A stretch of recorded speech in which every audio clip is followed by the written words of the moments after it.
Welcome to easy English channel. இன்னைக்கு நம்ம இந்த வீடியோல என்ன பார்க்க போறோம்னா ஸ்பேர்ன்ற வேர்டை பத்தி தான் பார்க்க போறோம். ஸ்பேர்னா அட்ஜெக்டிவ். இதுக்கு மீனிங் என்னன்னு கேட்டீங்கன்னா something that is not needed now but it is available to use in the future because it is extra. ஒரு விஷயம் இப்ப தேவைப்படாது, ஆனா ஃபியூச்சர்ல யூஸ் பண்றதுக்கு தேவைப்படும். அதாவது அதெல்லாம் எக்ஸ்ட்ரா அப்படின்னு சொல்லுவோம். ஒரு உதாரணத்துக்கு சொல்லணும்னா ஸ்பேர் பென் அப்படின்னு சொல்லலாம். ஸ்பேர் பென்னா ரெண்டு பெண்ணா வச்சுக்கிறது.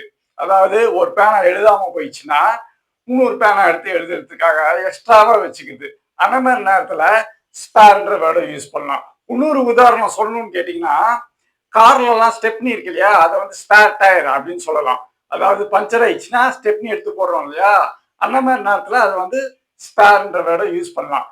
இப்ப நான் என்ன பண்ண போறேன்னா இந்த ஸ்பேர்ன்ற வேர்டை பேஸ் பண்ணி ஒரு 8 எக்ஸாம்பிள் சென்டென்ஸ் தரேன்.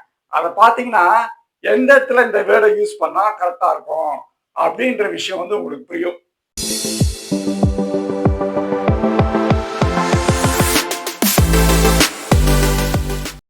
ஃபர்ஸ்ட் பார்ப்போம். A spare mobile charger is kept in the bag. எக்ஸ்ட்ராவா ஒரு மொபைல் சார்ஜரு பேக்ல வச்சிருக்கேன் அப்படின்னு சொல்றாங்க. A spare mobile charger is kept in the bag. ரெண்டாவது பார்ப்போம். Always have a spare tire when you go for long drive. கார்ல லாங்கா போகும்போது எப்பயுமே ஸ்டெப்னி வச்சுக்கிட்டா நல்லது அப்படின்னு சொல்றாங்க. Always have a spare tire when you go for long drive. மூணாவது பார்ப்போம். You should keep spare pen when you write exams. Exam எழுதும் போது எக்ஸ்ட்ராவா ஒரு பென்னு கண்டிப்பா வச்சுக்கணும் அப்படின்னு சொல்றாங்க. You should keep spare pen when you write exams. நாலாவது பார்ப்போம். We don't have spare key for our car, so be careful. நம்ம காருக்கு எக்ஸ்ட்ராவா ஒரு கீ கிடையாது, அதனால ஜாகிரதையா இரு அப்படின்னு சொல்றாங்க. We don't have spare key for our car, so be careful. அஞ்சாவது பார்ப்போம். They have a spare room if any guest arrives their home. அவங்க வீட்டுக்கு யாராவது கெஸ்ட் வந்தா அவங்கள தங்க வைக்கிறதுக்கு அவங்க வீட்டில் எக்ஸ்ட்ராவா ஒரு ரூம் இருக்கு அப்படின்னு சொல்றாங்க. They have a spare room if any guest arrives their home. ஆறாவது பார்ப்போம். Do you want this mango? Yes, if it goes spare. இந்த மாம்பழம் உனக்கு வேணுமா அப்படின்னு கேட்குறாங்க. யாரும் சாப்பிடாம அது மீந்திருச்சுன்னா அதை நான் எடுத்துக்கிறேன் அப்படின்னு சொல்றாங்க. Do you want this mango? Yes, if it goes spare. ஏழாவது பார்ப்போம்.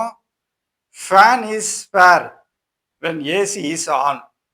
ஏசி ஆன்ல இருக்கும் போது ஃபேனை எக்ஸ்ட்ராவா யூஸ் பண்ணிக்கலாம் அப்படின்னு சொல்றாங்க.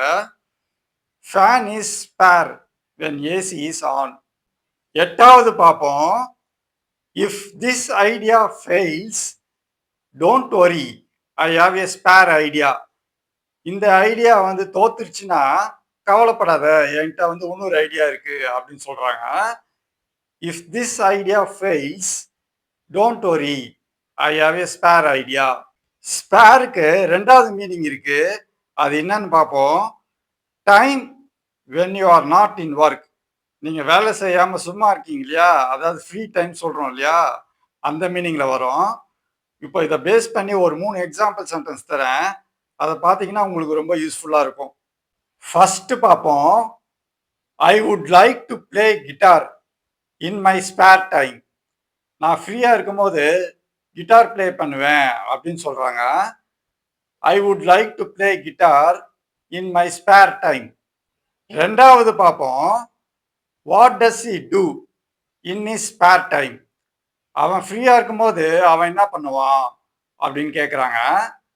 What does he two in his spare time. மூணாவது பார்ப்போம்.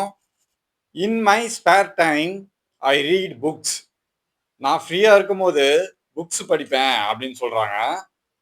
In my spare time I read books. Spare என்ற வேர்டுக்கு மீனிங் பார்த்தீங்க, கூடவே எக்ஸாம்பிள் சென்டென்ஸையும் பார்த்தீங்க. இந்த எக்ஸாம்பிள் சென்டென்ஸ் எல்லாம் பேஸா வச்சு புதுசா ஒரு சென்டென்ஸை நீங்களே கிரியேட் பண்ணி ப்ராக்டிஸ் பண்ணீங்கன்னா உங்களுக்கு இங்கிலீஷ் ஃப்ளூயன்ட் வந்து நல்லா இம்ப்ரூவ் ஆகும். இது போல நிறைய விஷயம் நீங்க தெரிஞ்சுக்கணும்னு நினைச்சீங்கன்னா நம்ம சேனலுக்கு நீங்க சப்ஸ்கிரைப் பண்ணி ஃபாலோ பண்ணுங்க. கண்டிப்பா நீங்க தெரிஞ்சுப்பீங்க. இதோட பாத்தீங்கன்னா இந்த வீடியோ முடிஞ்சிருச்சு. மறுபடியும் நான் உங்களை அடுத்த வீடியோல சந்திக்கிறேன். அது வரைக்கும் சதீஷ். தேங்க்யூ.